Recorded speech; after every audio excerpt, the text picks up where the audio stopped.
Connectez-vous, connectez-vous, connectez-vous, connectez-vous. Gloire au Seigneur. Prépare-toi pour la parole de Dieu. Gloire à Jésus. Merci Seigneur. Merci Jésus. Merci Jésus. Merci Seigneur. Gloire à Dieu. Prépare-toi, prends ta Bible. On va juste attendre quelques minutes avant de commencer. Merci Jésus. Que Dieu vous bénisse. Merci Seigneur.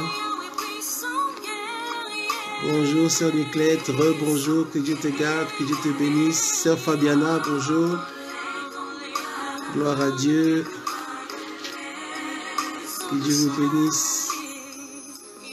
J'espère que vous m'entendez bien, j'espère que le son est correct.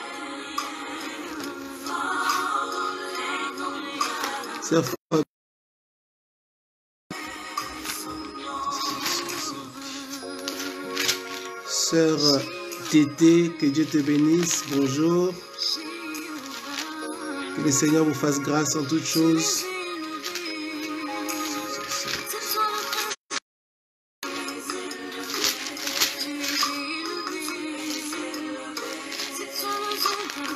Gloire à Dieu, que le Seigneur vous bénisse. Gled Okiar, bonjour. Sœur Suzy, bonjour. Rebonjour. Merci Jésus, merci Seigneur. Gloire à Dieu, gloire à Dieu. On va juste attendre 2 minutes avant de commencer, 2-3 minutes.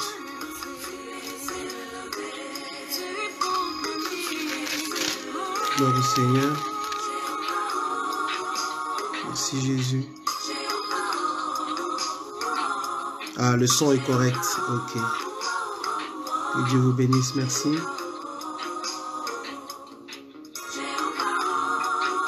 Gloire à Dieu, gloire à Dieu. Prépare ta Bible, prends de quoi écrire.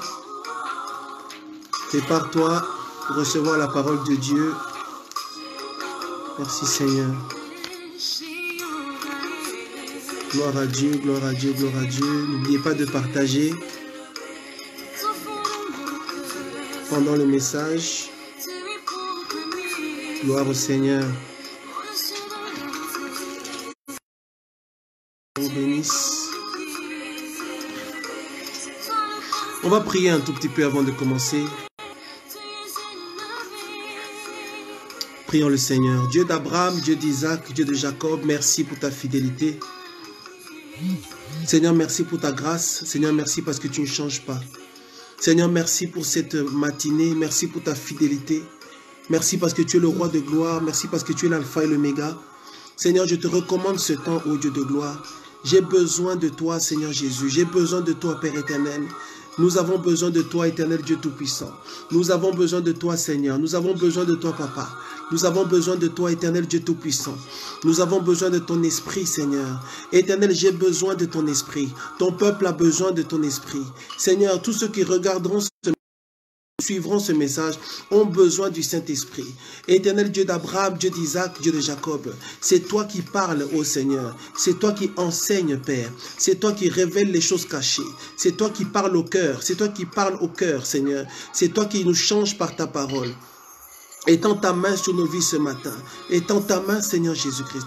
Étends ta main, Père éternel. Étends ta main, Dieu d'Abraham, Dieu d'Isaac, Dieu de Jacob. Étends ta main sur ce moment, Seigneur. Étends ta main sur nous, Seigneur Dieu. Sans toi, nous sommes perdus. Sans toi, nous ne pouvons rien faire. Je t'invoque ce matin, Seigneur Dieu d'Israël. Je t'invoque ce matin, Seigneur Dieu de gloire. Je t'invoque ce matin, Seigneur Dieu d'Israël. C'est toi qui es le rocher des âges. C'est toi qui es au-dessus de toutes choses. Éternel, ta parole est puissante. Il y a de la puissance dans ta parole. Il y a la puissance dans le nom de Jésus. Tu es fidèle et juste, Seigneur. Tu te tiens derrière ta parole et tu l'accomplis. Esprit de Dieu, ce matin, je demande ton assistance. Que tu parles par ma bouche, que tu parles à quelqu'un, que tu parles à quelqu'un, que tu nous révèles ta pensée, que tu nous révèles ta volonté, que tu nous révèles ce que tu veux. Nous voulons changer et nous voulons te plaire. Nous voulons que l'Esprit de Dieu travaille, Seigneur. Saint-Esprit, je te demande de parler par ma bouche ce matin. Seigneur, voici ma bouche est pour toi, Seigneur. Que ce ne soit pas mes paroles à moi, mais que ce soit ta parole à toi, que ce ne soit pas ma pensée à moi, mais que ce soit ta pensée à toi, Seigneur, que ce ne soit pas mes raisonnements, que ce ne soit pas mon travail, mais que ce soit ton travail à toi, Seigneur Jésus, que ce ne soit pas mon mérite, ô Dieu de gloire. Je n'ai aucun mérite, Seigneur Dieu d'Israël. Je te demande d'utiliser ma bouche, ô Dieu de gloire, pour parler à quelqu'un ce matin. Merci parce que tu es vivant. Merci pour le sang précieux de Jésus qui parle en notre faveur. Merci pour le sang précieux de Jésus qui nous couvre. Merci parce que tu es élevé. Merci parce que tu ne changes pas. Merci parce que c'est toi qui fais toutes choses. Tu as créé le ciel et la terre. Ton nom est au-dessus de tout. Tu es le seul et l'unique vrai Dieu. Ton nom est Jéhovah Jireh. Ton nom est El Shaddai, ton nom est le Dieu Tout-Puissant, ton nom est le Dieu d'Abraham, le Dieu d'Isaac, le Dieu de Jacob, ton nom est Adonai, ton nom est Elohim, ton nom est le rocher des âges, ton nom est l'ancien des jours, tu es le secours qui ne manque jamais dans la détresse, tu es le Dieu puissant et miséricordieux, tu es le Dieu bienveillant Seigneur, merci pour ta bienveillance sur nous, merci pour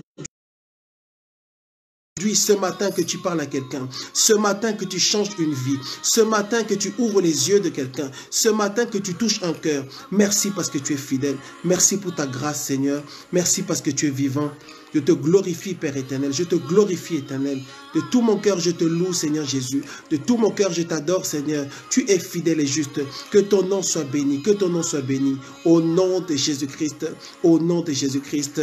Amen, amen, amen, amen, amen. Voilà, que le Seigneur vous bénisse.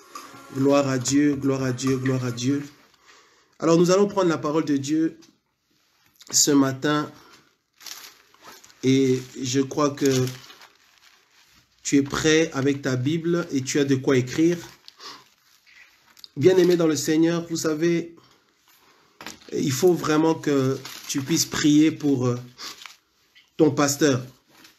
Il faut que tu puisses soutenir vraiment les serviteurs de Dieu, ceux qui t'enseignent la parole de Dieu et ceux qui prêchent la parole de Dieu. C'est très important parce que ce n'est pas facile. C'est vraiment parfois un vrai fardeau spirituel.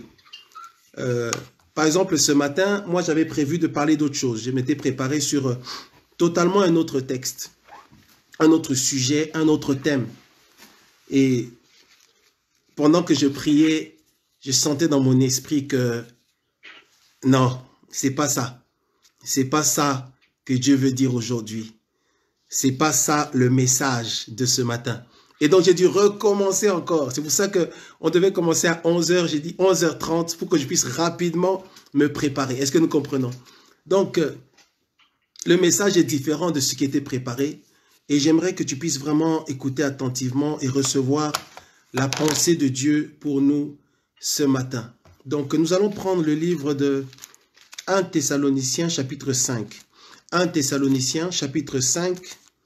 1 Thessaloniciens, chapitre 5, à partir du le verset 17. Un seul verset.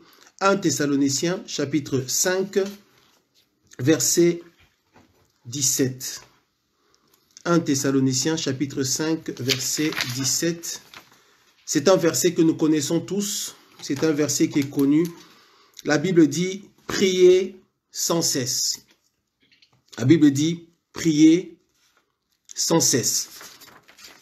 1 Thessaloniciens, chapitre 5, verset 17. « Priez sans cesse ».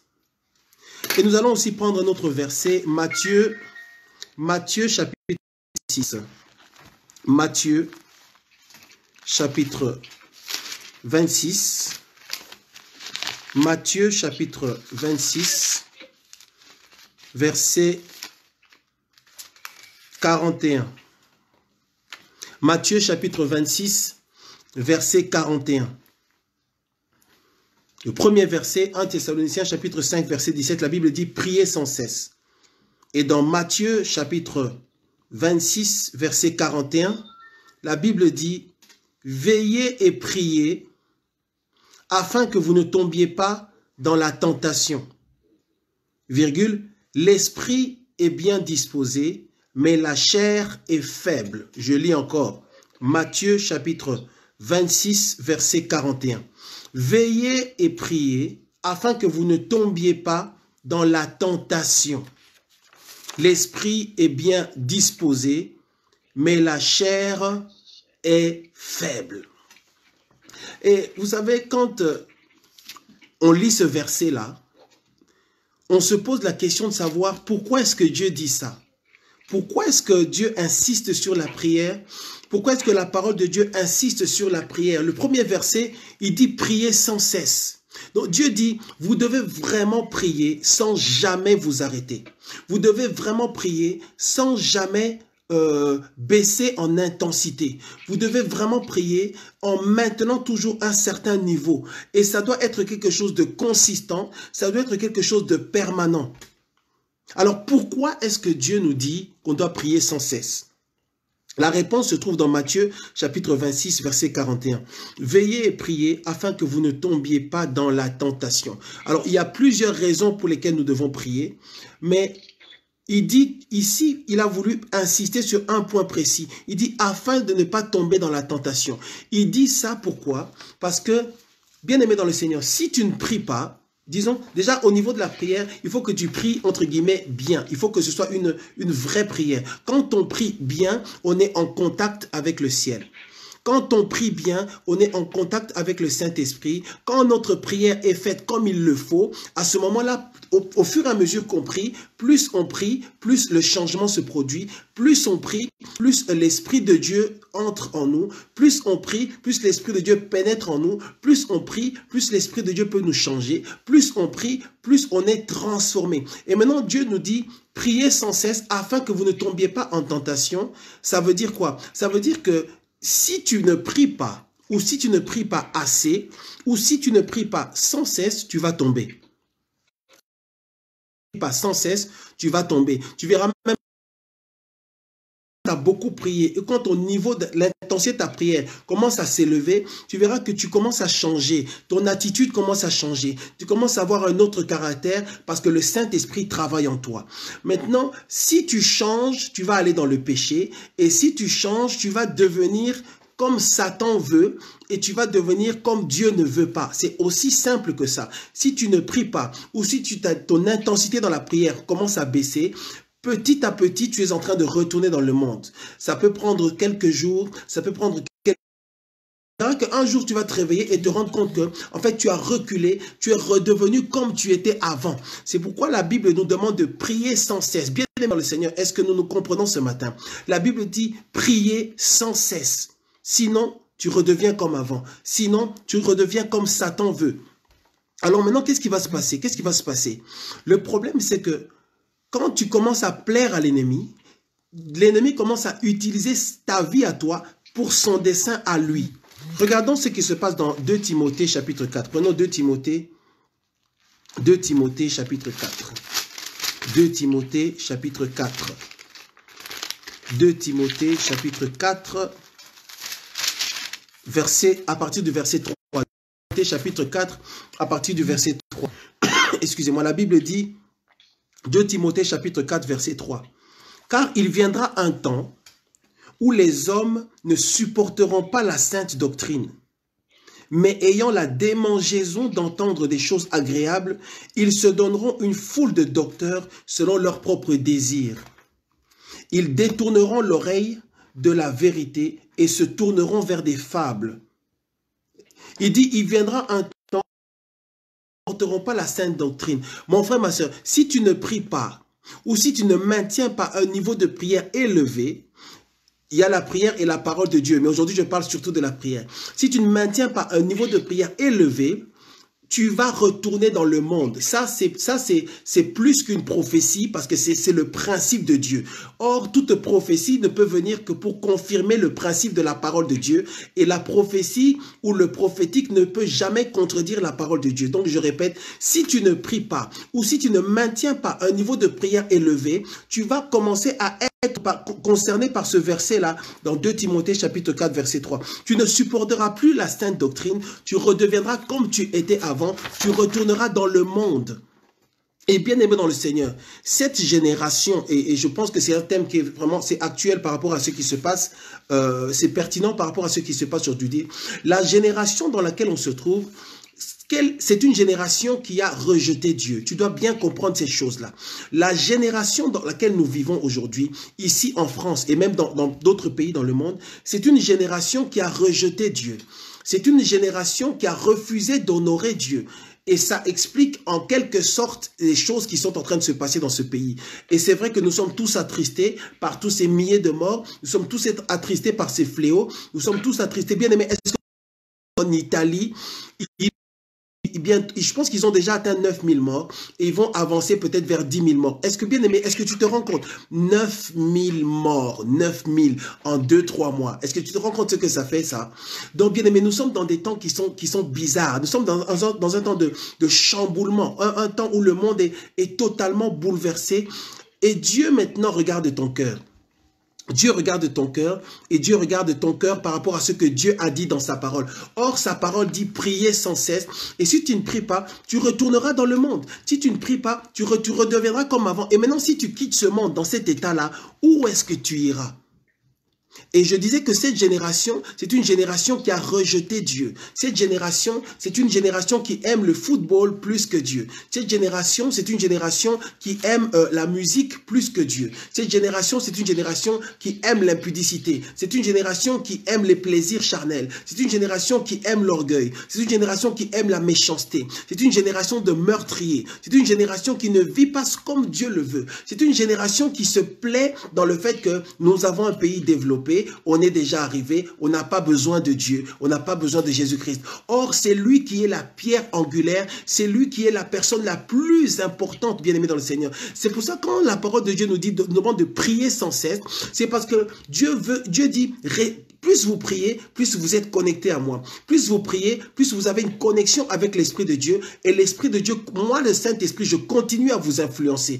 Bien aimé, plus tu pries, plus tu es influencé par le Saint-Esprit, plus tu commences à changer, plus ta vie est transformée. Moins tu pries, plus tu t'éloignes de Dieu, plus tu retournes dans le monde. C'est aussi simple que ça par rapport au fait que la prière te connecte avec le Saint-Esprit. Est-ce que nous comprenons?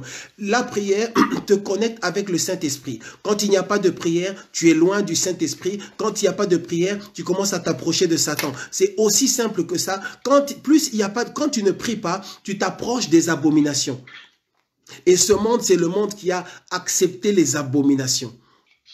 Des abominations incroyables. Un jour, je regardais une vidéo, on m'a envoyé une vidéo, et alors j'espère que c'était un montage. J'espère que ce qu'on m'avait envoyé, c'était un montage. Mais même si c'était un montage, je crois que ça se fait. J'ai déjà eu d'autres preuves ailleurs comme quoi ça se fait. Bien aimé, des êtres humains, des hommes, des femmes, qui vont dans l'intimité avec des animaux. Est-ce que vous imaginez ça?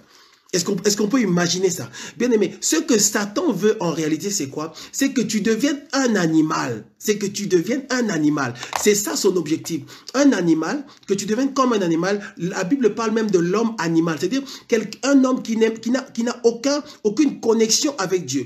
Son esprit n'existe pas. Il n'a pas de lien avec le Saint-Esprit. Dieu veut que nous devenions des animaux. Et pardon, Satan veut que nous devenions des animaux. Le projet de l'ennemi, c'est que tu deviennes un animal, que tu deviennes comme un chien, que tu deviennes comme une chienne. Bien aimé, alors que la volonté de Dieu, c'est que tu sois rempli du Saint-Esprit. La volonté de Dieu, c'est que tu sois le temple du Saint-Esprit. Donc, soit tu seras le temple du Saint-Esprit, soit tu deviendras un animal. C'est aussi simple que ça. Pour éviter de devenir un animal, loin de Dieu, sans aucune connexion avec Dieu, il faut que tu puisses avoir le Saint-Esprit. Il faut que tu puisses avoir le Saint-Esprit. Et pour maintenir la relation avec le Saint-Esprit, il te faut la prière. Sinon, tu retournes vers les abominations. Tu retourneras vers... Il y a des parents qui vont avec leurs enfants, des choses comme ça. On parle de l'inceste. On parle des mariages bizarres, contre nature, qui ne sont pas dans la parole de Dieu. Et tout ça, c'est contre la parole de Dieu. C'est ça qui amène les abominations sur cette terre. Entre autres, c'est ça qui amène les abominations sur cette terre. Alors maintenant, il nous demande de prier. Il veut que tu puisses prier. Ça, c'est le plan de Dieu. Mais Satan a un plan aussi. Et le plan de Satan, c'est que tu ne pries pas pour que tu sois avec lui.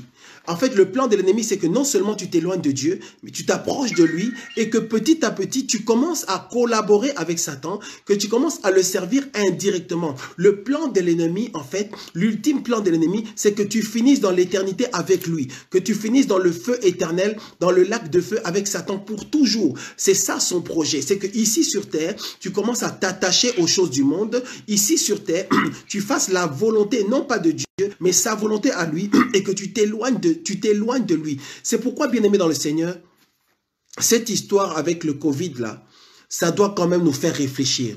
Ça doit faire réfléchir l'Église. Ça doit faire réfléchir l'Église. Ça doit faire réfléchir l'Église. Toi, tu fais partie de l'Église de Dieu. Tu dois quand même réfléchir. C'est le moment où tu dois réfléchir. Alors, je bénis le Seigneur pour tous les pasteurs, les serviteurs de Dieu qui sont sur Internet, sur les réseaux sociaux, en train de prêcher. Et ça, vraiment, c'est une bonne chose. Ça montre qu'ils ont à cœur de continuer à servir Dieu. Ils ont à cœur de continuer à s'occuper des brebis. Ils ont à cœur de continuer à paître le troupeau de Dieu. Mais au-delà de ça, si nous voulons parler maintenant des brebis, est-ce que les brebis obéissent à la parole de Dieu? Est-ce que les brebis sont vraiment connectées à Dieu? Est-ce que les brebis sont vraiment obéissantes? Est-ce que les brebis sont vraiment dans la prière? Bien aimé, est-ce que tu es dans la prière? La prière, ce n'est pas seulement parler à Dieu. La prière, c'est une vie. Est-ce que nous comprenons? La prière, ce n'est pas seulement dire des mots à Dieu ou dire des mots, dire des choses à Dieu pendant 1 heure, 2 heures. La prière, c'est une vie parce que la prière, pour qu'elle soit efficace, elle implique l'obéissance et elle implique la crainte de Dieu. Elle implique le Saint-Esprit. Or, le Saint-Esprit est saint. Donc, on ne peut pas servir le Seigneur dans la prière. On ne peut pas prier, sachant que la prière est un ministère. On ne peut pas prier s'il n'y a pas le Saint-Esprit. Si l'Esprit de Dieu n'est pas avec toi, ou n'est pas dans ta prière, ou ne participe pas dans ta prière, à un moment donné, ce n'est pas une prière. Tu ne pries pas Dieu. Ou alors tu pries un autre Dieu, mais tu ne pries pas le Dieu de la Bible. Et aujourd'hui, ce qu'on voit, c'est que les brebis, les enfants de Dieu, ne craignent pas le Seigneur, ne considèrent pas le Seigneur, ne prennent pas Dieu au sérieux. Bien-aimé dans le Seigneur, est-ce que tu prends Dieu au sérieux?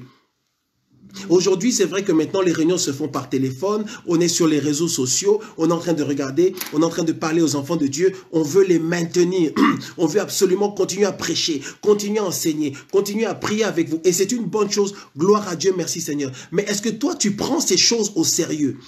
À quoi ça sert de prêcher? À quoi ça sert d'enseigner? À quoi ça sert de passer 2-3 heures à préparer des messages et après prendre 2 heures de prière avant de passer pour prêcher? Si les brebis du Seigneur n'entendent pas la parole de Dieu, est-ce que tu entends la parole de Dieu? Est-ce que tu reçois la parole de Dieu? Si tu ne reçois pas la parole de Dieu, tu ne seras pas poussé à prier. Si tu ne pries pas, tu vas t'éloigner de Dieu.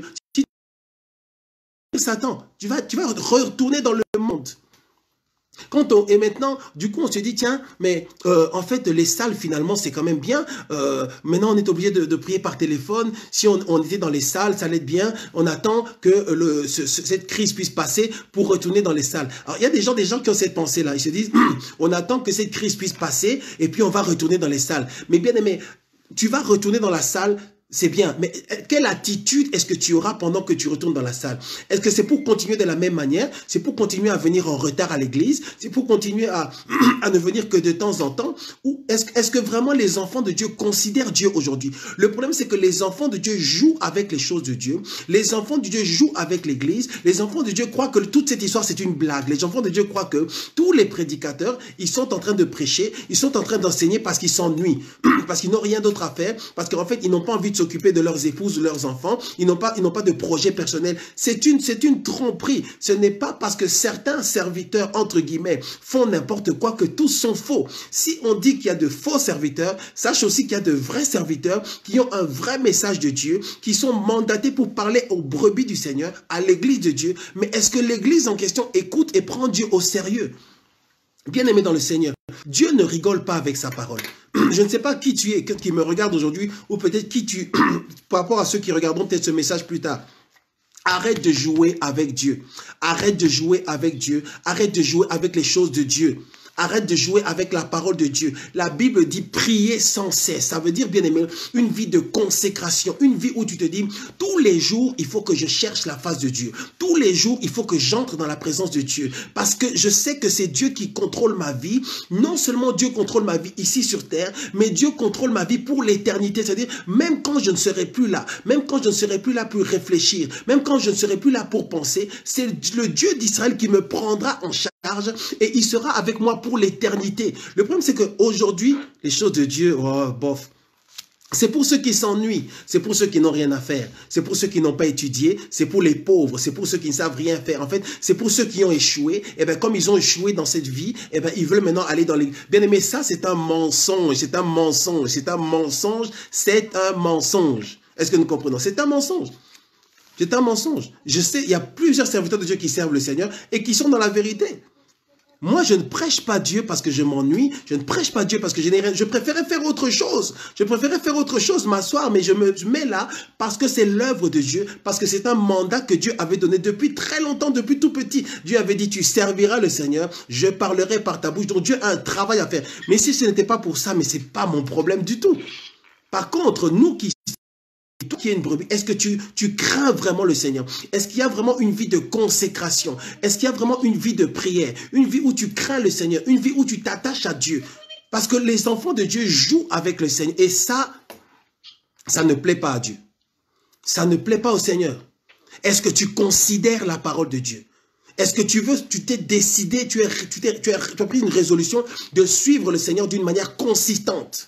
D'une manière consistante. Qu'est-ce que Dieu doit amener dans ta vie pour que tu commences à chercher le Seigneur? Quel malheur doit t'atteindre pour que tu commences à chercher le Seigneur?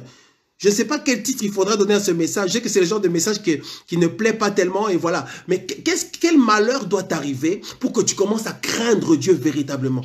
Quel malheur doit arriver au niveau de tes enfants, au niveau de ta maison, au niveau de ta santé, tes finances? Qu'est-ce qui doit t'arriver pour que tu entres vraiment dans le cadre de ce que Dieu dit dans sa parole? Quel malheur doit t'atteindre? Quel accident? Je ne sais pas quelle maladie. Est-ce qu'il faut que tu fasses un jour? Quel est le tarif? Quel est le prix? Qu'est-ce qu'il faut faire? Est-ce qu'il faut un jour dans le coma pour que tu t'attaches au Seigneur? Est-ce qu'il faut 2 jours dans le coma pour que tu t'attaches au Seigneur? Est-ce qu'il faut 1 semaine dans le coma? Est-ce qu'il faut que tu perdes ta jambe? Est-ce que tu perds tes yeux? Qu'est-ce que tu dois perdre pour que tu t'attaches à Dieu? Voilà, c'est ça la question aujourd'hui. La Bible dit prier sans cesse. Il y a des chrétiens, oh non, mais vous exagérez toujours un peu quand même, voilà.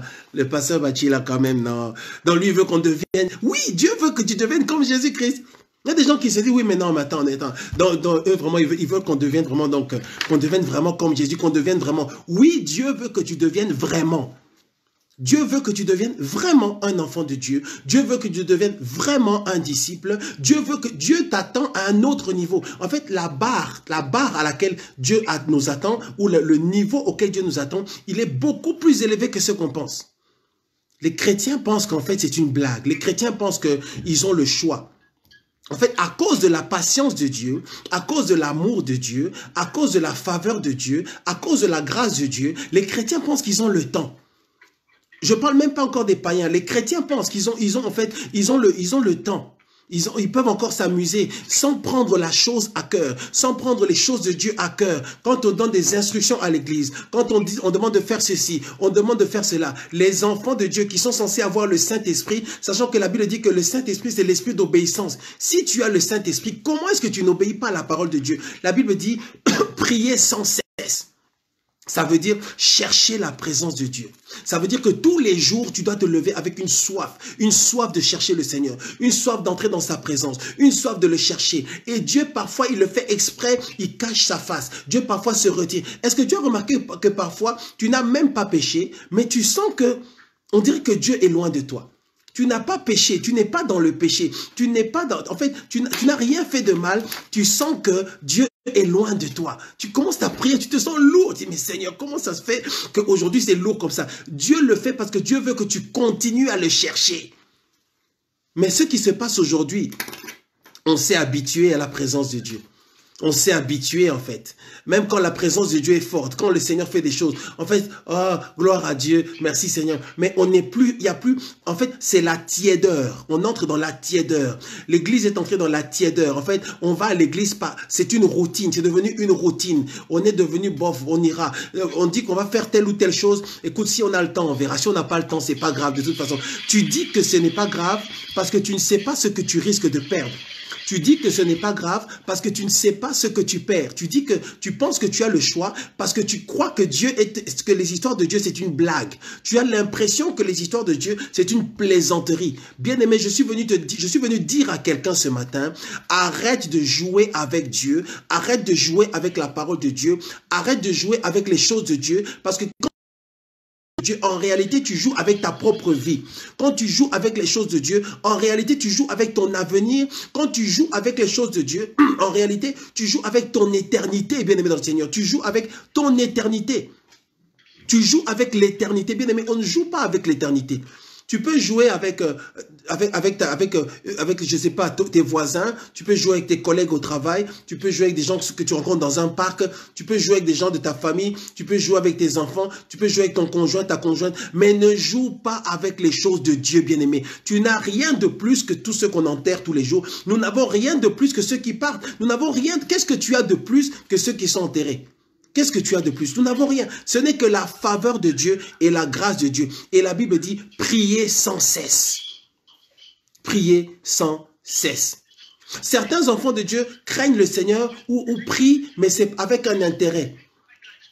Ils le font parce qu'ils veulent recevoir quelque chose. Mais bien aimé, on ne peut pas se moquer de Dieu. Quand tu pries Dieu avec un intérêt, Dieu le voit. Quand tu commences à prier le Seigneur intensément parce que tu as un problème spirituel, sache que Dieu le voit. Tu ne peux pas tromper Dieu. Il sait déjà qu'en fait, cet enfant me cherche parce qu'il y a ce problème-là. Dieu le voit. Ne pense pas que tu peux tromper Dieu ou, entre guillemets, dribbler Dieu ou te jouer de Dieu. Tu penses que tu peux, en fait, passer à gauche sans qu'il voit que tu es passé à gauche. Tout ce qui se passe dans ton cœur, Dieu le voit. Je connais des gens, quand ils commencent à prier Dieu, tu sais déjà que ce niveau de prière-là, et quelque part, pourquoi pas? C'est une bonne chose de chercher Dieu, peu importe les circonstances. Je ne dis pas, quand tu as de gros problèmes, ne cherche pas Dieu. Mais tu dois prier Dieu en obéissant à sa parole, pas seulement parce que tu as des problèmes et des difficultés. Pourquoi? Parce que sinon, le jour où tu n'auras plus de difficultés, tu t'éloigneras du Seigneur. Le jour où tu n'auras plus... Il y a des gens, Dieu sait déjà, si j'accorde telle délivrance, telle guérison, il va se refroidir. Elle va se refroidir. Ce ne sera plus la même chose. Aujourd'hui, il y a cette soif-là parce que Seigneur, je suis bloqué. Seigneur, je suis totalement bloqué. C'est pour ça que je te cherche. Mais bien aimé dans le Seigneur, Dieu connaît ton cœur. Prenons Ésaïe chapitre 55. Aujourd'hui, c'est un message d'avertissement. Je ne sais pas quel titre il faudra donner à ce message. C'est un message d'avertissement à l'église de Dieu. C'est un message d'avertissement. Le Seigneur t'avertit aujourd'hui qu'il faut maintenant que tu prennes une décision de devenir un vrai chrétien, de marcher en tant que vrai disciple de Dieu, de t'attacher sérieusement au Seigneur. Ésaïe chapitre 55, verset 6. Ésaïe chapitre 55, verset 6. On ne prie pas le Seigneur simplement pour ses bénédictions. On ne prie pas le Seigneur seulement pour la délivrance. On ne prie pas le Seigneur seulement pour la guérison. On ne prie pas le Seigneur seulement pour avoir des papiers. Allô, allô, on ne prie pas Dieu que pour avoir des documents administratifs. On ne prie pas Dieu seulement parce qu'il va faire quelque chose pour nous. On prie Dieu parce qu'il est notre et parce que c'est un commandement qu'il nous a donné. Il veut qu'on reste en contact avec lui pour l'éternité. En fait, la prière avec Dieu, c'est le maintien de la relation avec Dieu. La prière avec Dieu, c'est le maintien de la communion avec le Saint-Esprit. Et ça veut dire que c'est la marche normale ou c'est la vie normale, c'est le déroulement normal de la vie éternelle. Est-ce que nous comprenons bien? La vie éternelle, c'est la connexion avec Dieu pour l'éternité. C'est pour ça que la Bible dit, car Dieu a tant aimé le monde qu'il a donné son Fils unique, afin que quiconque croit en lui ne périsse pas, mais qu'il ait la vie éternelle. Donc, quand tu es connecté à Dieu, quand tu reçois Christ en toi, la prière ne doit jamais s'arrêter parce que c'est la vie éternelle. Tu continueras toujours à dire des choses à Dieu. Ton esprit continuera toujours à dire des choses à Dieu. Même dans l'éternité, ce sera la louange au Seigneur. Donc, la communication avec Dieu ne s'arrêtera jamais. C'est pour ça que Dieu dit priez sans cesse. Il dit, puisque vous êtes à moi, puisque vous êtes en moi, désormais vous me parlerez toujours. Désormais nous maintiendrons cette communication-là. Maintenant, quand tu ne pries pas et que tu pries moins, tu commences à t'éloigner de Dieu. ta vie éternelle commence à être entre guillemets. C'est-à-dire, Dieu n'enlève jamais cette vie-là. Dieu, quand il donne quelque chose, il la donne et ça reste. Ça ne change pas. Il n'est pas comme nous les hommes qui changeons. Par contre, tu peux perdre la vie éternelle si toi-même tu la déposes. Toi-même tu décides que finalement ça ne t'intéresse plus. Ça veut dire quoi? Commencer à se relâcher dans la prière. Et sachant que derrière la prière, comme je disais tout à l'heure, il y a la crainte de Dieu, il y a la lecture de la parole de Dieu, il y a toutes les choses qui concernent le royaume de Dieu. La prière représente en fait toute la relation que nous avons avec Dieu. Derrière la prière, quand tu commences à te relâcher dans la prière, tu commences à t'éloigner et à rejeter petit à petit ou inconsciemment ou progressivement la vie éternelle. Ésaïe chapitre 55, verset 6. La Bible dit, cherchez l'Éternel pendant qu'il se trouve. Invoquez-le tandis qu'il est prêt. Donc ça veut dire quoi? Aujourd'hui, c'est encore possible de chercher Dieu. Aujourd'hui, c'est encore possible de s'attacher à Dieu. Mais bien aimé dans le Seigneur, il y aura un temps où la grâce va s'arrêter. Il y aura un temps où ce ne sera plus possible de l'invoquer. C'est pour ça que la Bible dit, cherchez l'Éternel pendant qu'il se trouve. Invoquez-le, donc priez, tandis qu'il est prêt. Que le méchant abandonne sa voie et l'homme d'iniquité ses pensées. Qu'il retourne à l'Éternel, qui aura pitié de lui, à notre Dieu qui ne se laisse point de pardonner. Donc Dieu dit, je continue à pardonner, revenez à moi. Toi qui ne connais pas le Seigneur, reçois Christ dans ton cœur, viens à Jésus et sois sauvé, il est encore temps. Toi qui es chrétien, toi qui as déjà reçu le Seigneur, reviens au Seigneur. Parce qu'il y a des chrétiens qui doivent aujourd'hui revenir au Seigneur. La Bible dit, si tu es tiède ou si tu es froid, Dieu te rejettera. C'est aussi simple que Dieu te vomira.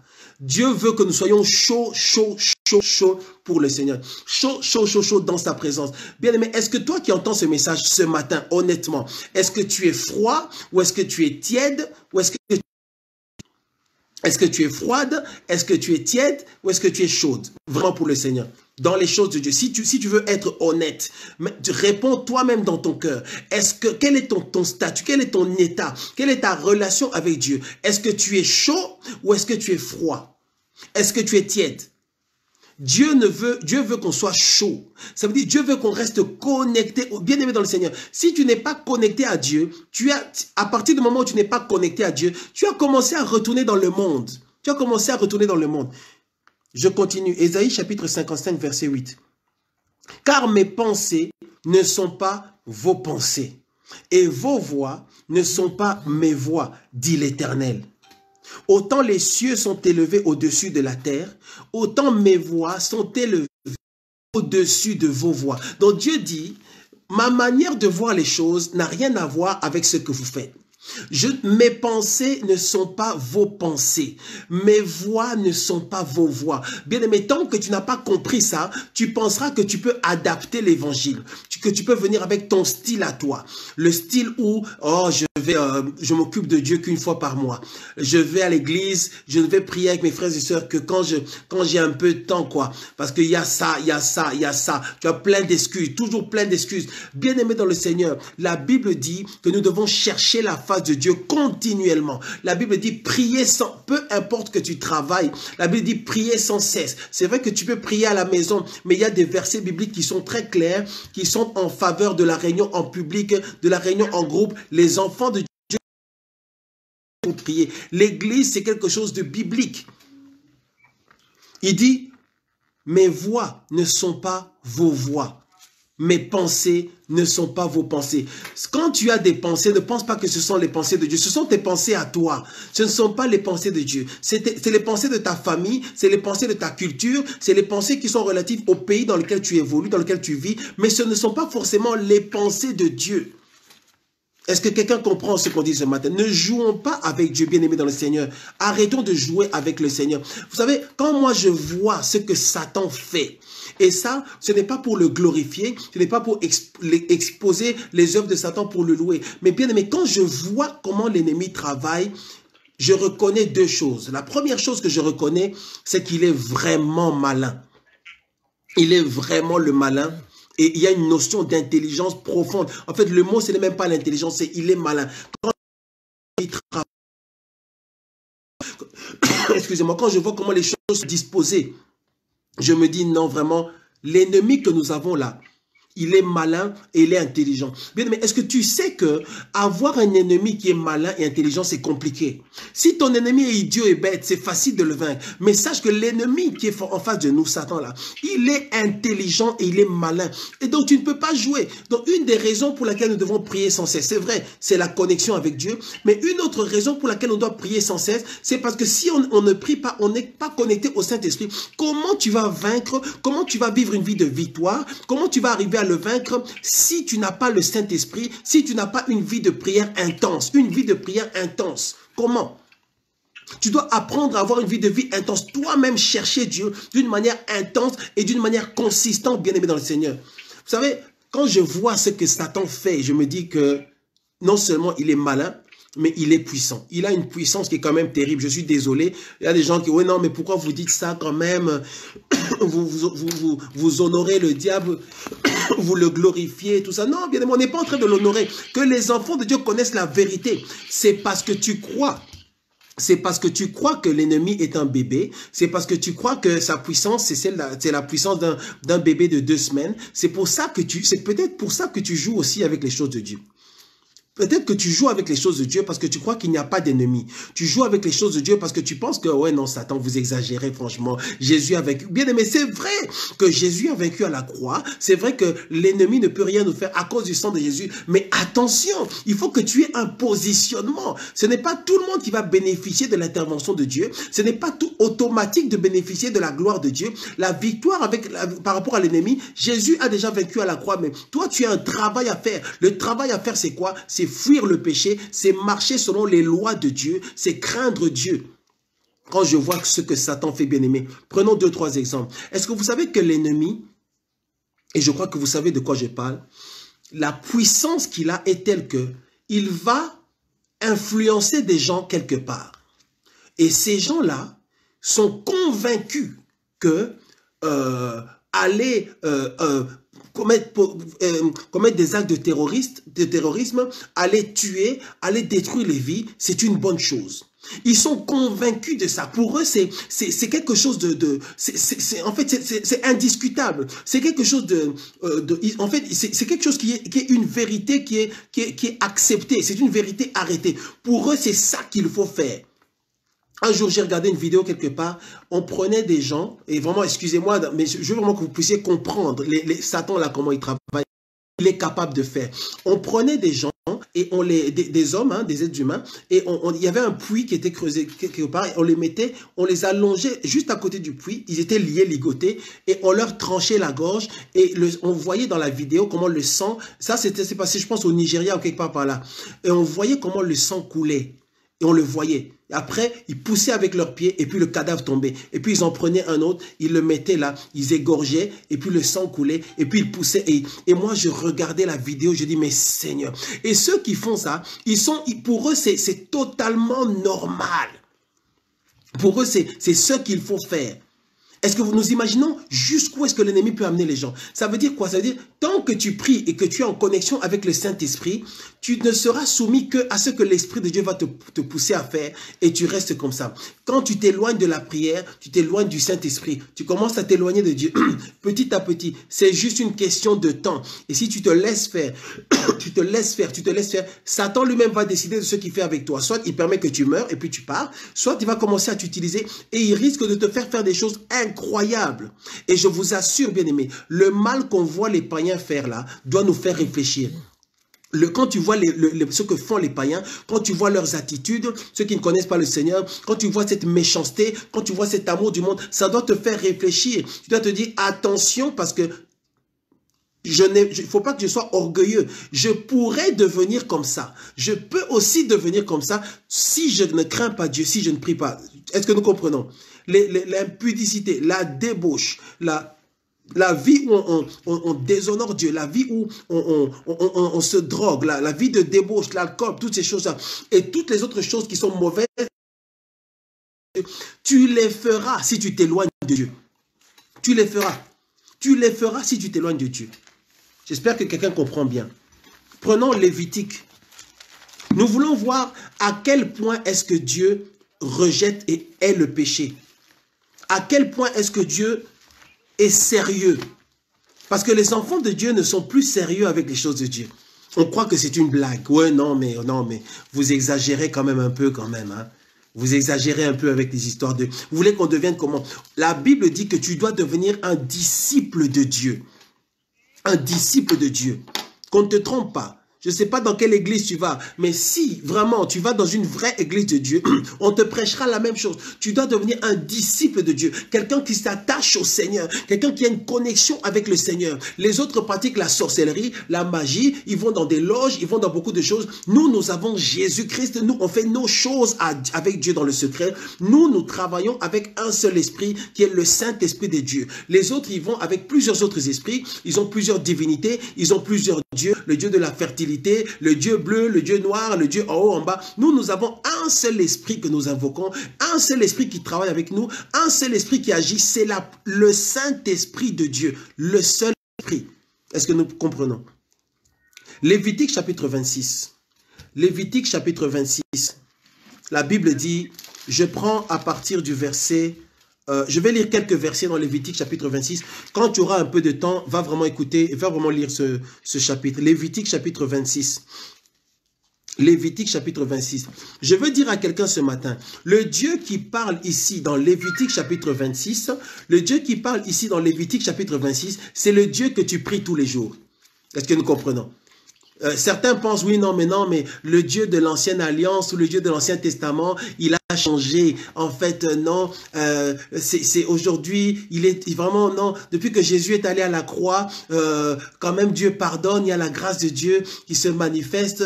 Vous exagérez quand même, Dieu n'est plus comme ça, Dieu ne tue plus comme avant. Attention, Dieu n'a pas changé. Je te dis, Dieu tue encore aujourd'hui. J'espère que quelqu'un m'entend bien. Dieu tue encore aujourd'hui. Dieu détruit encore aujourd'hui.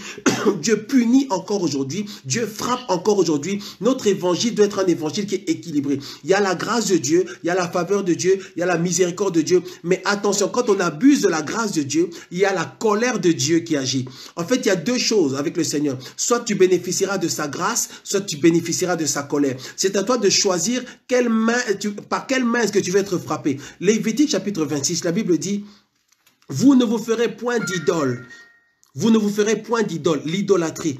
Et vous ne vous élèverez ni image taillée, ni statue, et vous ne placerez dans votre pays aucune pierre ornée de figure pour vous prosterner devant elle, car je suis l'Éternel votre Dieu. Dieu dit, vous n'avez pas l'autorisation, vous n'avez pas le droit. Dieu dit, je vous interdis d'avoir des idoles. Est-ce que nous comprenons?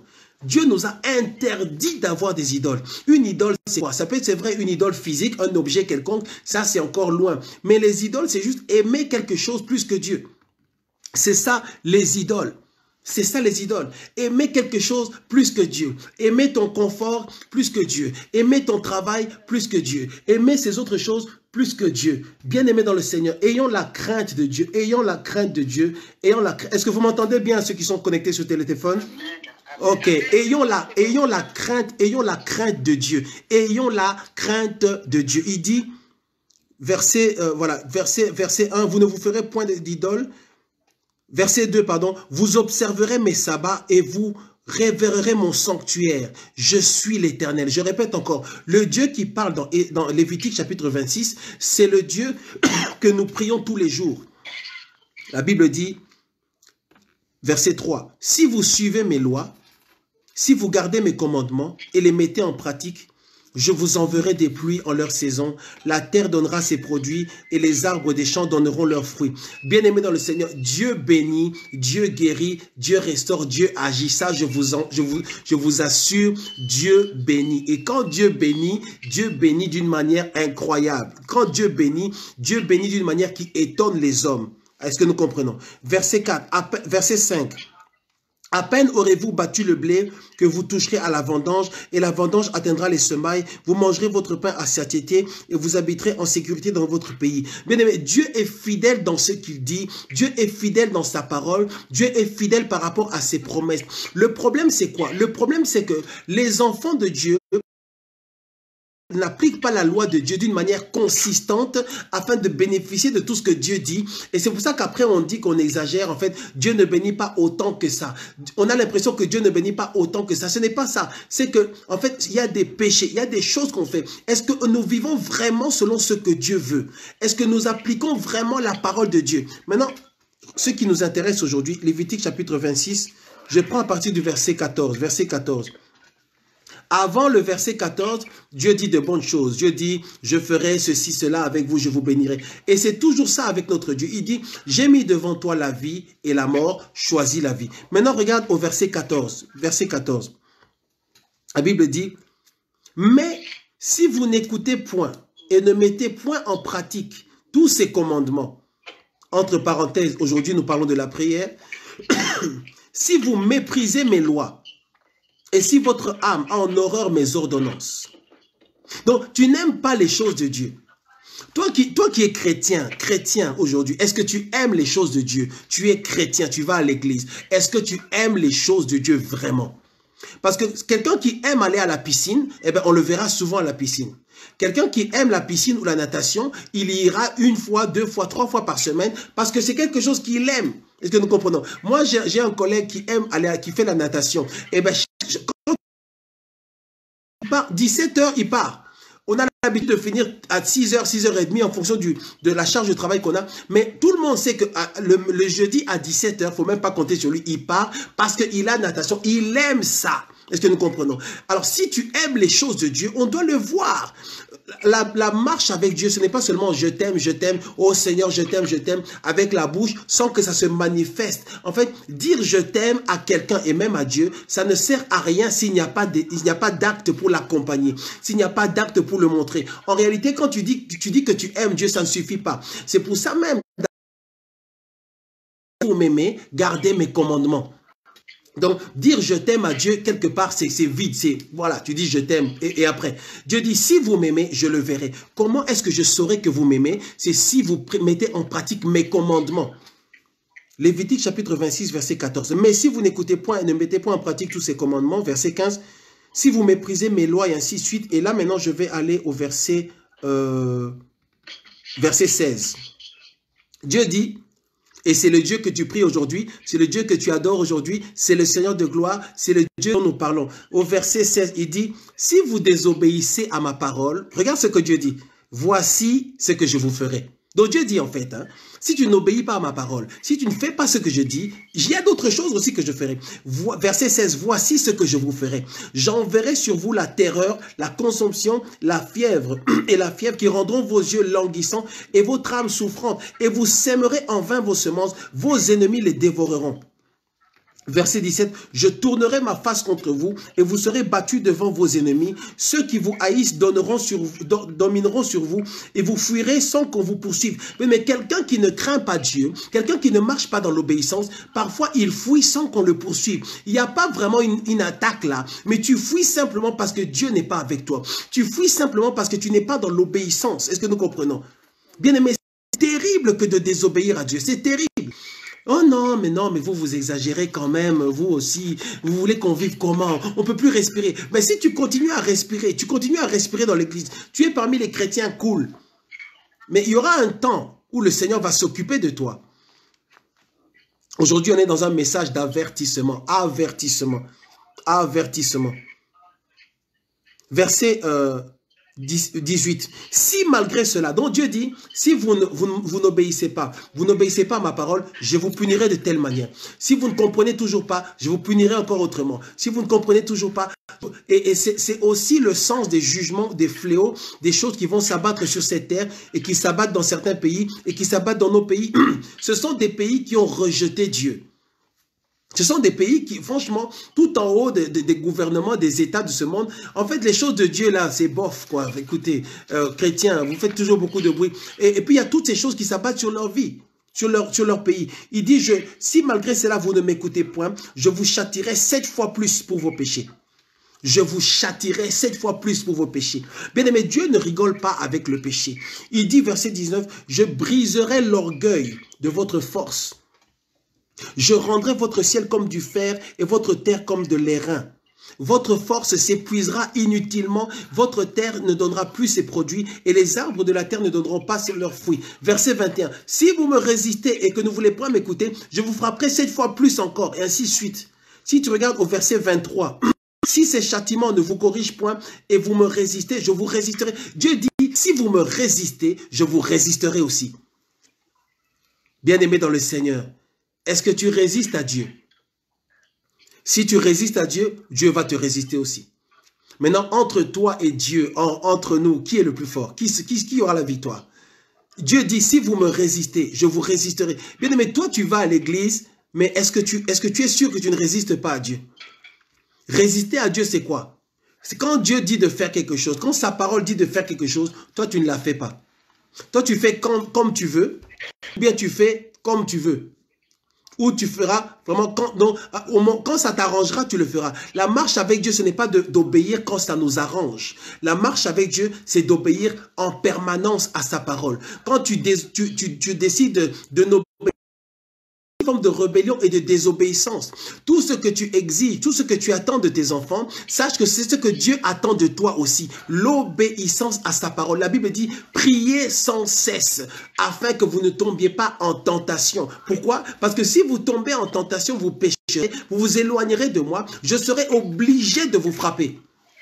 Est-ce que nous comprenons ce principe? Si tu obéis à Dieu, voilà, si tu obéis à Dieu et tu crains le Seigneur, Dieu sera obligé de te bénir. Ça, c'est une bonne chose. Gloire à Dieu, merci Seigneur. Si tu crains le Seigneur, Dieu sera obligé de te bénir parce qu'il est fidèle, parce qu'il ne ment pas. Mais la fidélité de Dieu, la justice de Dieu se manifeste aussi quand on désobéit. Si tu désobéis à Dieu, Dieu est obligé de te frapper parce que sinon, il n'est plus fidèle à sa parole. Est-ce que nous comprenons? C'est simple. Verset 27. Verset 26. Lorsque je vous briserai le bâton du pain, 10 femmes cuiront votre pain dans un seul four et rapporteront votre pain au poids. Vous mangerez et vous ne serez point rassasiés. Verset 27. Si malgré ça, vous ne m'écoutez point et vous me résistez, je vous résisterai aussi avec fureur, et je vous châtierai 7 fois plus pour vos péchés. Ça fait un certain nombre de fois maintenant que Dieu dit 7 fois plus. 7 fois plus. 7 fois plus. Si on était à l'église, j'allais demander, demande à ton voisin, regarde ton voisin, dis-lui 7 fois plus. Imagine, 7 fois plus. Quelques versets après, 7 fois plus. Quelques versets après, 7 fois. Bien, mais ça fait combien? Ça fait combien? C'est pour ça que la question qu'on pose à certains chrétiens, c'est qu'est-ce qui doit se passer dans ta vie pour que tu commences vraiment à craindre Dieu? Il y a certaines personnes, il y a certains enfants de Dieu, certaines brebis, quand Dieu les frappe, tout de suite, elles reviennent au Seigneur. Gloire à Dieu. Dieu chicote, Dieu donne un coup de fouet et on revient au Seigneur. Mais il y en a, et ça c'est étonnant, Dieu te frappe, mais tu ne réagis toujours pas. Dieu te frappe et tu reviens au Seigneur que pendant un certain temps et après tu repars encore. Dieu te frappe, tu comprends? Ils sont têtus. Dieu dit, si vous me résistez, je vous résisterai aussi. Maintenant, regarde. Moi, je suis serviteur de Dieu, par la grâce de Dieu. Il t'arrive un malheur, il t'arrive quelque chose. Tu viens et nous prions. Quelque temps après, tu te refroidis et puis tu te retires. Il arrive encore quelque chose. Dieu commence à te résister parce que tu retournes dans le péché. Tu reviens et nous prions. Et puis tu te refroidis encore. Dieu te résiste encore. Et finalement, notre prière n'est pas efficace parce que ton problème n'est pas un problème de prière. Ce dont tu as besoin, ce n'est pas que le serviteur de Dieu prie pour toi. Ce dont tu as besoin, c'est que toi-même, tu puisses d'abord te repentir une bonne fois pour toutes et décider que tu vas t'attacher à Dieu et que tu ne vas pas... Je ne sais pas si quelqu'un comprend ce qu'on dit ce matin. Maintenant, regarde verset 29. Et là, ça devient compliqué. Il dit, vous mangerez la chair de vos fils. Verset 28, pardon. Je vous résisterai aussi avec fureur et je vous châtierai 7 fois plus pour vos péchés. Verset 29, vous mangerez la chair de vos fils et vous mangerez la chair de vos filles. Je détruirai vos hauts lieux, j'abattrai et ainsi de suite. Vous lirez jusqu'à la fin du chapitre 26. En fait, qu'est-ce que Dieu dit? Dieu dit, si vous me résistez, je vous résisterai et je vous frapperai et je permettrai à l'ennemi de vous. Bien-aimés, nous devons marcher dans la crainte de Dieu et dans l'obéissance. C'est pourquoi la Bible dit, priez sans cesse, parce que quand vous priez, vous restez en contact avec moi. Quand vous priez, le Saint-Esprit, moi le Saint-Esprit, je continue à vous influencer, je vis en vous et je vous donne la victoire en toutes choses. Bien-aimés dans le Seigneur, l'autre ennemi, c'est Satan. Mais notre ennemi, c'est aussi la désobéissance et la crainte de Dieu.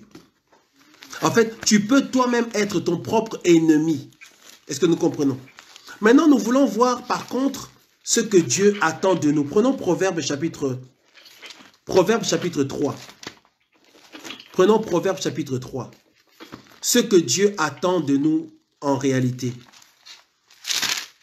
Qui sera, c'est vrai, garanti par la prière. Proverbe chapitre 3. Alors c'est vrai, ça c'est le genre de message qui plaît pas trop parce que on dirait qu'on se sent menacé, on dirait que Dieu nous... Non, Dieu ne nous menace pas. Dieu a dit, si vous obéissez à ma parole, il y a telle chose qui se passera dans vos vies. Si vous désobéissez, non seulement ça va commencer à se compliquer sur cette terre, mais ça va aussi être compliqué pour l'éternité pour vous. Proverbe chapitre 3. Proverbe chapitre 3, à partir du verset 1. Ça maintenant, c'est la loi de Dieu. Dans le Proverbe chapitre 3, Dieu nous dit ce qu'il attend de nous en réalité. Tout est écrit dans la parole de Dieu. Dieu dit, Proverbe chapitre 3 à partir du verset 1, « Mon fils, n'oublie pas mes enseignements. » Bien-aimé, prends l'habitude de lire les livres de Proverbes, Psaumes et Ecclésiastes. Ce sont des livres qui sont remplis de sagesse. Ce sont des livres qui sont des raccourcis pour comprendre les principes de Dieu, pour comprendre le cœur de Dieu, sachant qu'il est le Dieu, il est le même hier, aujourd'hui, éternellement. Il n'a pas changé, bien-aimé dans le Seigneur. Proverbes chapitre 3. « Mon fils, n'oublie pas mes enseignements et que ton cœur garde mes préceptes, car ils prolongeront les jours et les années de ta vie. » Dieu dit, mon fils, écoute mes enseignements, écoute ce que moi, ouvre ton oreille et entends ce que moi, Dieu, je te dis. Sachant que le livre de Proverbes, c'est vrai, c'est un livre poétique, mais c'est aussi, en même temps, un livre prophétique. Il faut faire attention avec ça. Il dit que la bonté et la fidélité ne t'abandonnent pas. Dieu dit en fait, c'est vrai j'ai parlé de vous menacer, c'est vrai que j'ai parlé de vous frapper si vous désobéissez, mais voici comment je veux que vous puissiez marcher. Il dit que la bonté et la fidélité ne t'abandonnent pas. Dieu dit, mon fils, que la bonté ne t'abandonne, reste bon envers moi, reste bon envers les hommes, pardonne aux hommes, sois miséricordieux. On a parlé, je pense hier ou avant-hier, de la bonté, d'être bon, de faire ce qui est bon, ce qui est bien. Que la bonté et la fidélité, l'assemblée des saints Bethesda. Qu'est-ce que Dieu te demande? Dieu te dit, sois seulement bon. Sois seulement bon et tu verras. Sois bon et sois fidèle. Sois bon et sois fidèle. Dieu dit que ces deux choses-là ne t'abandonnent pas. Et tu verras que tout ira bien pour toi. Ce que Dieu nous demande, en quelque sorte, ce n'est pas difficile. Il nous dit, sois seulement bon et sois fidèle. Bien aimé dans le Seigneur, si tu prends des notes, écris seulement, sois bon et sois fidèle. Il dit que la bonté et la fidélité ne t'abandonnent pas. Maintenant, Dieu commence à insister. Il dit, lis-les à ton cou. Écris-les sur la table de ton cœur. Il faut que ce soit gravé dans ton esprit. Il faut que ce soit quelque chose, tu te dis, je suis bon, je dois être bon, tous les jours je dois être bon, parce que un, ça plaît à Dieu, et deux, demain ce sera des bénédictions et la faveur de Dieu pour moi. Dieu dit, sois seulement bon et sois fidèle. Quand il dit que la bonté et la fidélité ne t'abandonnent pas, Dieu est en train de dire, sois bon et sois fidèle par rapport à ce que moi, Dieu, j'ai dit. Sois fidèle à mes commandements, sois fidèle à ma parole, reste dans la fidélité. C'est le prix à payer pour que Satan ne détruise pas ta vie. C'est le prix à payer pour garantir l'intégrité de ta vie. Il y a quelques années qu'il y a toujours un jour dans la vie de l'homme où il a besoin que Dieu intervienne. Il y a toujours un jour. En fait, il y a plusieurs jours, mais tous les 5 ans, tous les 10 ans, il y a un jour, il y a un moment, il y a un temps où tu as besoin que Dieu intervienne. Quelque chose se passe et c'est là que tu as besoin que Dieu intervienne. Et là, ça ne dépendra pas de ton intelligence ou de ta sagesse ou de ta force. Il y a toujours un jour où tu as besoin de Dieu. Ça, je t'assure. Est-ce que tu es prêt pour ce jour-là? Si ce jour-là intervient demain, est-ce que tu es prêt? Quand je dis tu es prêt, je veux dire, est-ce que tu as le type de relation avec Dieu qui va faire que si ce jour-là arrive, quand toi tu vas seulement lever la main, Dieu va descendre? Est-ce que tu es prêt? Maintenant, pour que tu sois prêt pour ce jour-là, il faut que tu sois dans la faveur de Dieu. Il faut que tu sois dans l'obéissance. Homme de prière, femme de prière, obéissance, crainte de Dieu, consistance, méditation de la parole de Dieu. Tu marches dans la crainte de Dieu. Tu es un vrai chrétien. Tu es maintenant dans le vraiment, dont les païens se moquent en disant, mais vous voulez vraiment qu'on soit comme Jésus? Oui, Dieu veut que tu sois comme Jésus. Il dit, verset 4, tu acquerras ainsi de la grâce. La grâce, c'est quoi? C'est la faveur de Dieu. Bien-aimé, qui veut la grâce de Dieu? Qui veut avoir la faveur de Dieu? Il dit, tu acquerras de la grâce. La faveur de Dieu. La faveur de Dieu, c'est ça qui fait que quand tu te mets à genoux, Dieu ne tarde pas à descendre. Pourquoi? Parce que tu vis dans la loi de Dieu, parce que tu pratiques la loi de Dieu. Il dit, tu acquerras ainsi de la grâce et une raison saine. Bien-aimé dans le Seigneur, Dieu n'est pas impressionné par les dons spirituels. Dieu n'est pas impressionné par ta manière de prier. Dieu n'est pas impressionné par tes œuvres. Dieu est impressionné par ton positionnement par rapport à sa parole. Est-ce que nous comprenons? Sinon, ce ne serait pas juste parce que Dieu ne regarde, Dieu n'a pas donné les mêmes types de grâce à tout le monde. Dieu ne donne pas la même mission à tout le monde. Dieu te demande seulement d'être bon et fidèle dans le peu qu'il te donne. Dieu te demande seulement d'être bon et fidèle dans le couloir, si je puis dire, dans lequel il t'a donné, avec la vie qu'il t'a donnée, avec les circonstances autour de toi, avec les choses qui t'arrivent, avec les choses qui ne t'arrivent pas. Dieu te juge, disons Dieu te juge, Dieu te pèse, ou Dieu pèse ta vie, Dieu considère ta vie, Dieu observe ta vie en fonction de ton attitude par rapport à ce que tu vis et par rapport à ce qu'il te demande. Chacun a son couloir, chacun a ses circonstances. Dieu dit, peu importe la situation dans laquelle tu es, je te demande deux choses. Que la bonté et la fidélité ne t'abandonnent pas. Il dit, tu acquerras ainsi de la grâce, une raison saine, aux yeux de Dieu. Et Dieu dit, si tu obéis à ma parole, non seulement je te donnerai la grâce par rapport à Dieu, mais à cause du fait que tu as la faveur de Dieu, je te donnerai aussi la faveur par rapport aux hommes. Verset 5, confie-toi en l'Éternel de tout ton cœur, ne t'appuie pas sur ta sagesse. Confie-toi en l'Éternel de tout ton cœur, ne t'appuie pas. Bien-aimé, ce qu'on est en train de voir là, ce sont des secrets, ce sont des lois de Dieu, ce sont des clés pour avancer avec le Seigneur. C'est la loi de Dieu. Bien-aimé, je t'assure, Dieu n'est pas dans les sentiments. En fait, la souffrance par laquelle tu es en train de passer là, c'est pas ça qui impressionne Dieu. Dieu n'est pas impressionné par la souffrance. On a tendance à penser que Dieu est impressionné par la souffrance. Aïe, aïe, aïe, aïe, aïe, aïe. Bien aimé, Dieu n'est pas impressionné par tes larmes, Dieu n'est pas impressionné par ta souffrance. Dieu, en fait, c'est au point que Dieu est capable lui-même de provoquer la souffrance dans ta vie. Regarde l'histoire de Job. Si Dieu était impressionné par la souffrance, ou si Dieu ne voulait surtout pas que ses enfants souffrent, pourquoi est-ce que Dieu a permis que Satan puisse frapper Job?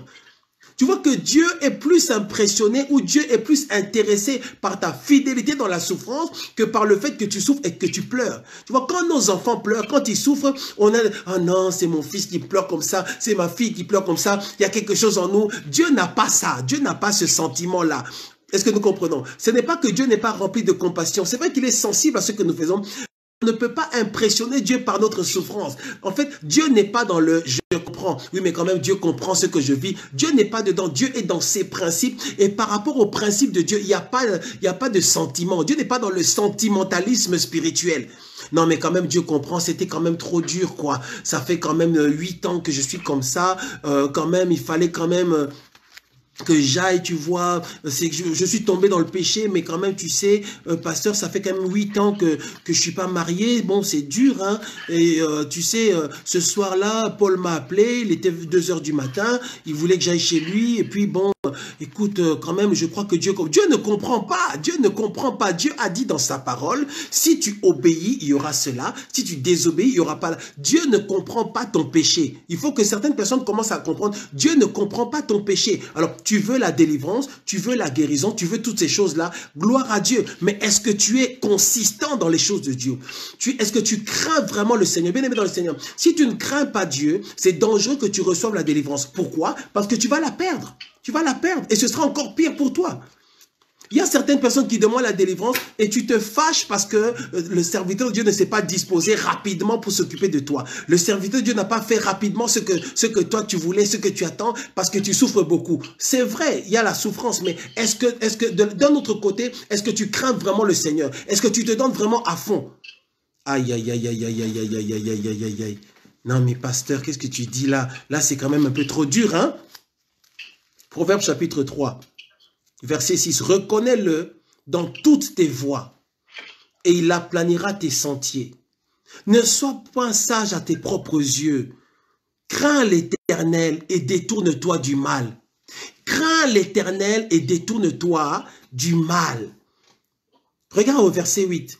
Ces jours-ci, j'ai remarqué que l'Esprit de Dieu me pousse à revoir un peu les livres. En fait, Dieu nous a donné des solutions simples. En fait, c'est des livres où Dieu est en train de nous dire, fais ceci, fais cela, fais ceci, et voici la conséquence. Fais ceci, et voici la conséquence. Fais ceci, et voici la conséquence. Il dit, ne sois pas sage à tes propres yeux. Arrête d'être orgueilleux. Arrête de penser que les serviteurs de Dieu ne servent à rien. Les églises exagèrent. Toi, tu peux prier tout seul dans ta chambre. Depuis que tu as commencé à prier tout seul dans ta chambre, là, est-ce que vraiment il y a eu de grands changements dans ta vie? Arrête, ça c'est une forme d'orgueil spirituel. Non, moi je n'ai pas trop besoin. De toute façon, moi, tout seul dans ma chambre, je mets ça, puis je regarde un ou deux messages sur Facebook, sur YouTube, et puis... Non, bien aimé, tu ne peux pas être plus intelligent que Dieu. Il dit, ne sois point sage à tes propres yeux, crains l'Éternel et détourne-toi du mal. Bien aimé dans le Seigneur, à un moment donné, il faut s'arrêter et se dire, voilà, ça fait 15 ans que je réfléchis comme je veux. Ça fait 15 ans que je fais les choses comme je veux. Maintenant, si je fais le bilan par rapport à tout ce temps où j'ai fait comme je voulais, où est-ce que j'en suis avec ma vie? Où est-ce que j'en suis avec ma vie? Il dit, ne sois point sage à tes propres yeux. Tu vois, en fait, il insiste là-dessus, parce qu'au verset 5, il dit, confie-toi en l'Éternel de tout ton cœur, ne t'appuie pas sur ta sagesse. Ça, c'est le verset 5. Et je bénis Dieu quand même pour ce temps, parce que c'est un temps où c'est vrai, on est obligé de passer par les réseaux sociaux pour parler comme ça, pour prêcher, enseigner. Mais c'est aussi un temps où on peut prendre un peu plus de temps dans la parole, parce qu'il y a moins de pression pour aller prendre le bus, il y a moins de pression pour courir, aller prendre le métro. Donc on peut quand même prendre ne fût-ce que 15-20 minutes de plus pour parler des choses de Dieu. Et verset 5, il dit, ne t'appuie pas sur ta sagesse. Verset 8, verset 7, qu'est-ce qu'il dit? Ne sois pas sage à tes propres yeux. Donc Dieu insiste. Il y a certaines personnes qui se pensent plus intelligents que Dieu. Il dit, crains l'Éternel, détourne-toi du mal. Ce sera la santé pour tes muscles et un rafraîchissement pour tes os. Il y a des maladies qui viennent et c'est vrai qu'on court tout de suite à l'église, on court tout de suite pour la prière, mais Dieu sait que cette maladie-là, cette maladie des os, cette maladie du foie, cette maladie du cœur, Dieu sait qu'en réalité, c'est parce que tu ne crains pas Dieu. Il dit, honore l'Éternel avec tes biens et avec les prémices de tout ton revenu. La Bible dit dans Proverbe chapitre 3 verset 9, honore l'Éternel avec tes biens et avec les prémices de tout ton revenu. Dieu dit, dans votre manière de m'honorer, il faut qu'il y ait l'obéissance, il faut qu'il y ait la prière, il faut qu'il y ait la crainte de Dieu, il faut qu'il y ait l'humilité, il faut que tu ne penses pas que tu es plus intelligent que moi, Dieu, mais il dit aussi, il faut aussi que tu m'honores avec tes biens. Bien-aimé dans le Seigneur, quand les autres vont vers les marabouts, quand ils vont vers les sorciers, les féticheurs, pour chercher des choses, pour collaborer avec Satan, ils donnent quelque chose, ils apportent quelque chose, ils apportent une offrande. Et les païens sont plus sérieux dans ce principe-là que les enfants de Dieu qui ont le Saint-Esprit, qui ont la crainte de Dieu et qui ont le seul et l'unique vrai Dieu. Excusez-moi. Il dit, honore l'Éternel avec tes biens. Est-ce que tu honores Dieu avec tes biens? Est-ce que tu honores le Seigneur? Est-ce que toi, tu veux seulement la délivrance, tu veux la guérison? Et d'ailleurs, quelque part, de temps en temps, je me dis que certains de ceux qui cherchent la délivrance, la guérison, là, ils la cherchent seulement pour vivre une vie plus confortable. Ils la cherchent seulement pour que dans ce monde, ça aille mieux, quoi. Pour que les portes soient ouvertes, pour que le ciel soit ouvert, pour qu'il y ait des bénédictions. Ils veulent la délivrance, c'est plus parce que je suis trop pour moi, quoi. Donc, si Dieu ouvre cette porte-là, ça va me permettre d'avancer. Donc, Seigneur, la délivrance, la délivrance. Mais bien aimé, tu ne peux pas te moquer de Dieu. Il faut que ce soit une vraie recherche de Dieu, que la délivrance ne soit pas un aboutissement, mais que la délivrance soit quelque chose qui est un commencement d'une nouvelle vie pour aller dans l'accomplissement du dessein parfait de Dieu. Et Dieu dit, parmi toutes les ordonnances que je vous donne, par rapport à la crainte de Dieu, il y a une qui est importante. Honore-moi avec tes biens. Pourquoi est-ce que Dieu dit honore l'Éternel? Pourquoi est-ce que la Bible dit honore l'Éternel avec tes biens? Bien aimé dans le Seigneur, la Bible dit que l'or et l'argent appartiennent à Dieu. Mettons-nous d'accord tout de suite. Dieu n'a pas besoin de ton argent pour faire quoi que ce soit parce que l'or et l'argent, ça lui appartient déjà. Est-ce que nous comprenons? L'or et l'argent appartiennent déjà à Dieu. Toutes les montagnes, tout ce que nous voyons ici, les choses qui ont beaucoup de valeur pour nous, les pierres précieuses, les diamants et l'or, ce sont des minerais. Ça fait partie de la nature. Est-ce que nous comprenons? Donc ça fait partie de la nature et aux yeux des hommes, ça a de la valeur parce que les hommes considèrent que ça a de la valeur. Et ce qui a de la valeur, c'est le diamant, ça aurait pu être que ce qui a la valeur aussi, c'est juste le bois ou les feuilles qui sont sur les arbres. Ça, c'est la manière dont l'homme voit les choses. Mais selon Dieu, il dit l'or et l'argent que vous honorez là, que vous idolâtrez, entre guillemets, l'or et l'argent m'appartiennent. Mais quand Dieu dit honore l'Éternel avec tes biens, qu'est-ce qu'il est en train de dire en réalité? Il veut s'assurer qu'on ne soit pas idolâtre par rapport à l'argent, qu'on ne soit pas idolâtre par rapport... En fait, notre manière de donner à Dieu met en évidence le niveau auquel nous aimons le Seigneur. Notre manière de donner à Dieu, ça nous montre si on aime Dieu ou pas. Est-ce que nous comprenons? Si tu aimes ton Dieu, tu donnes. Si tu aimes ton Dieu, tu donnes. Si tu n'aimes pas ton Dieu, tu ne donnes pas. Si tu aimes vraiment ton Dieu, tu donnes beaucoup. Si tu te rends compte de tout ce que Dieu a fait pour toi, ça te pousse à donner, ça te pousse à l'honorer, ça te pousse à trouver un vrai ministère qui craint vraiment le Seigneur, dans lequel le Saint-Esprit travaille, où il y a une vraie vision de Dieu, où on prêche la sanctification, où on craint le Seigneur, où on marche avec la parole de Dieu, où la parole est consistante, où la parole change les vies, où la parole aide les gens, et tu sèmes là-dedans, et la Bible dit honore l'Éternel avec tes biens. En fait, ce que tu fais avec le peu que Dieu te donne, ça montre le niveau auquel tu aimes le Seigneur. Et tu dois être sincère avec ça. Ça, c'est un juste, comment dire, c'est un juste baromètre. C'est quelque chose c'est une mesure fixe de la relation que tu as avec Dieu. Le niveau auquel tu donnes à Dieu, le niveau auquel tu sèmes dans les choses de Dieu, ça montre vraiment la relation que tu as avec Dieu. C'est simple, c'est la poche. Et la poche et l'argent, c'est important. Quand tu vas là-bas, tu tombes amoureux de quelqu'un, tu tombes amoureuse, tu vois que les cadeaux, ça commence à tomber, ça commence à pleuvoir, parce que Caroline, ah là là là là, quand je regarde les yeux de Caroline, waouh, en tout cas, vraiment, je n'arrive pas à résister. Quand je regarde sa bouche, donc, combien est-ce que tu veux, Caroline? Je t'offre tel cadeau. Tu vois, quand un homme est amoureux, prenons cet exemple-là, quand un homme est vraiment amoureux d'une femme, il est capable de faire des cadeaux incroyables. Non pas qu'il achète son amour. Attention, Dieu ne demande pas de lui donner ou de semer pour acheter notre amour. C'est pas ça. Mais quand il donne, c'est parce qu'il a le besoin, il a un fort besoin de cet amour-là. Est-ce que nous comprenons? C'est ça qui fait que monsieur, je sais pas, il va dans une bijouterie, il voit un bijou qui coûte 700 euros, 1000 euros, 1200 euros. Il dit, je prends ça parce que je veux aller donner ça à Gisèle. Il se dit que quand je donnerai ça à Gisèle, ça va sera réjoui parce qu'il donne, en fait, il le donne avec plaisir. Ça lui fait du bien pendant qu'il donne. Personne ne doit venir lui dire, écoute, tu es amoureux de Gisèle, hein? Il faut quand même que tu lui offres un cadeau. Je sais que je prêche bien, mais toi tu ne réagis pas, mais je sais que je prêche bien. Ce que je dis là, c'est vrai. Il va aller dans une bijouterie, il va prendre cet argent et il va donner, et ça lui fera plaisir de donner à cette femme-là. Ça risque même de lui faire plus plaisir qu'à cette femme-là. Le fait que lui, il donne ça, pendant en fait, ça lui fait plaisir à lui et à cette femme-là. Et cette femme-là, quand elle le voit, elle se dit, waouh, elle va se renseigner après. Elle va le montrer à ses copains, à ses copines. Ils vont dire, mais dis donc, mais est-ce que tu sais combien coûte ce bijou-là? Attends, on va sur Google, on regarde, 1400 €. Attends, il t'a offert, est-ce qu'il t'a demandé en mariage? Non. Est-ce que tu as dit oui? Ben, j'ai pas dit oui parce qu'il m'a même pas encore demandé. Mais comment est-ce qu'il peut t'offrir un bijou? Ça montre déjà le niveau du sérieux d'engagement de cet homme-là. Est-ce que nous comprenons? Alors attention, je ne dis pas que l'amour dépend des cadeaux. Je ne dis pas que, en fait, le niveau, il faut que ton fiancé te donne 5 000 € pour que tu saches qu'il t'aime. C'est pas ce que je suis en train de dire. Mais je dis que dans les vraies relations, quand c'est un amour pur, il y aura un besoin, un désir de manifester puissamment, entre guillemets, cet amour-là. C'est la même chose avec le Seigneur. C'est pourquoi Dieu dit, honore l'Éternel avec tes biens. Oui, non, mais quand même, là maintenant on est en confinement, et donc comme on est en confinement, quand même, on ne donne pas quoi, parce que, écoute, mais non, c'est quelque chose de permanent. Donc, pourquoi est-ce que j'insiste là-dessus? Enfant de Dieu, continue à donner à ton Dieu, parce que la relation avec ton tu continues à marcher avec le Seigneur, et ce verset. Maintenant, si tu n'es pas d'accord avec le fait de donner à Dieu, parce qu'on est en confinement, ou même après le confinement, prends un stylo dans ta Bible et efface, disons, barre ce verset 9-là.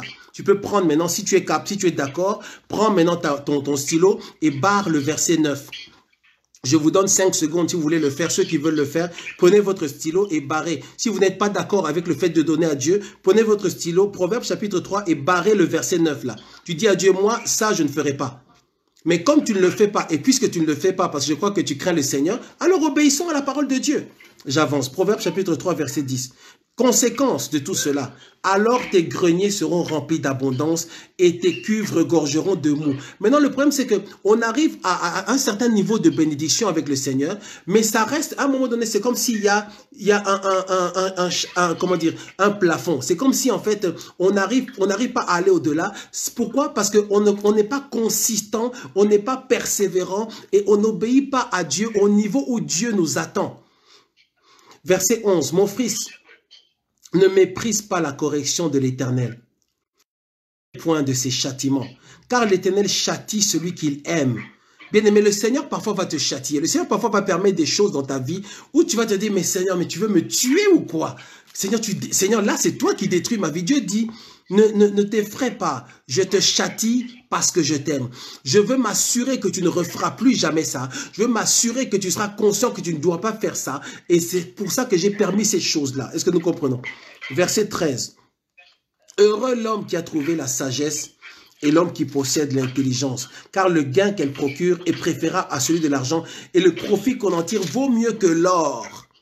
Bien-aimé dans le Seigneur. Bien-aimé dans le Seigneur. La crainte de l'Éternel, c'est la sagesse. La sagesse, c'est la crainte de Dieu. Et Dieu, qu'est-ce qu'il nous dit ce matin? Priez sans cesse, afin de ne pas tomber dans la tentation. Obéissez à mes lois, obéissez à ma parole, obéissez à ce que je dis, sinon vous irez vers les abominations. C'est simple. Est-ce que nous comprenons? Il dit, mes voies ne sont pas vos voies, mes pensées ne sont pas vos pensées. Bien-aimé dans le Seigneur, ce temps de confinement à la maison doit être un temps où tu réfléchis. Doit être un temps où tu reprends ta vie en main, ta vie spirituelle avec Dieu.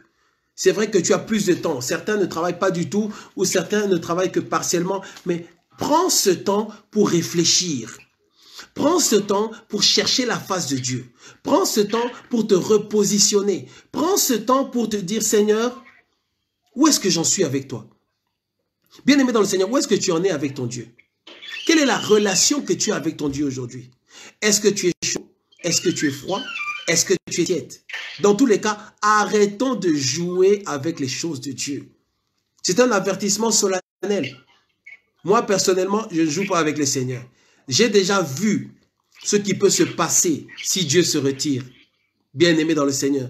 Il faudra qu'un jour je donne un témoignage de mon témoignage. J'ai déjà vu ce que Satan peut faire si tu t'éloignes de lui. J'ai déjà aussi vu les intentions de l'ennemi, jusqu'où est-ce qu'il peut aller. Bien aimé, il est plus méchant que ce que tu crois. L'ennemi, là, il est beaucoup plus compliqué. Il n'y a pas de mots, il n'y a pas d'expression. L'ennemi est beaucoup plus rusé que ce que tu crois. Il est beaucoup plus dur et méchant Il n'y a pas de mot. Quel mot est-ce qu'il faut prendre? Il est beaucoup plus cruel que... L'ennemi voudrait t'écraser complètement, totalement, que tu finisses dans un asile là-bas quelque part, avec des médicaments, des drogues tous les jours, et que finalement, quelque part, tu prennes une gilette, une lame de rasoir, et que tu t'entailles la main, et que tu coules comme ça. L'ennemi veut que tu sois totalement détruit, fini.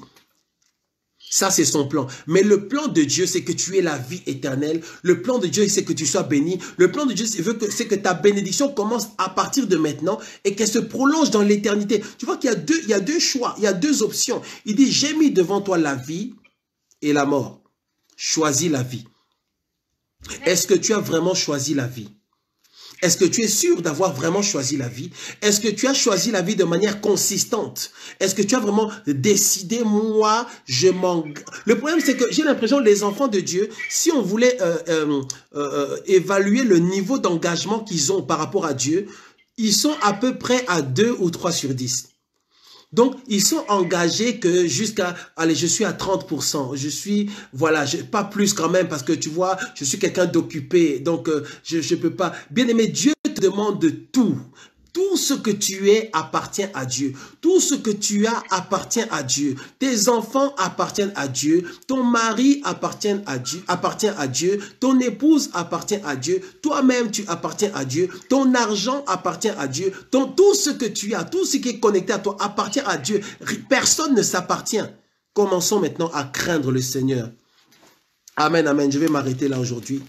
Ce message était un message d'avertissement aux enfants de Dieu, d'avertissement aux enfants de Dieu. Si tu es un enfant de Dieu, écoute bien ce message et décide de changer.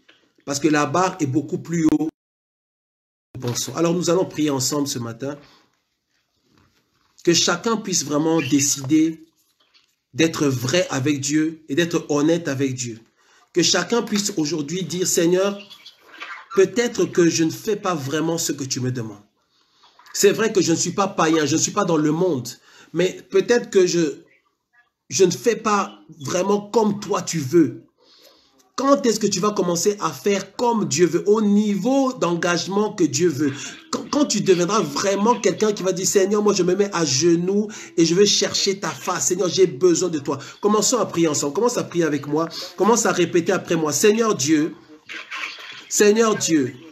Dieu d'Abraham, Dieu d'Isaac, Dieu de Jacob, je te demande pardon pour mes péchés, pour mes fautes, pour mes offenses. Seigneur, je me rends compte aujourd'hui que je n'ai pas vraiment marché comme toi tu le veux. Je te demande pardon pour cela. Seigneur, je veux changer. Que je sois lavé par le sang de Jésus. Éternel des armées, aujourd'hui, j'ai entendu ta parole et je décide de m'engager sérieusement et de manière consistante dans ma vie avec toi. La vie de prière, la vie de méditation de la parole de Dieu, la crainte de Dieu, l'obéissance, la persévérance, la foi, l'espérance, l'amour, l'humilité, la bonté, la fidélité. Je veux être chaud. Je veux rester dans ta présence.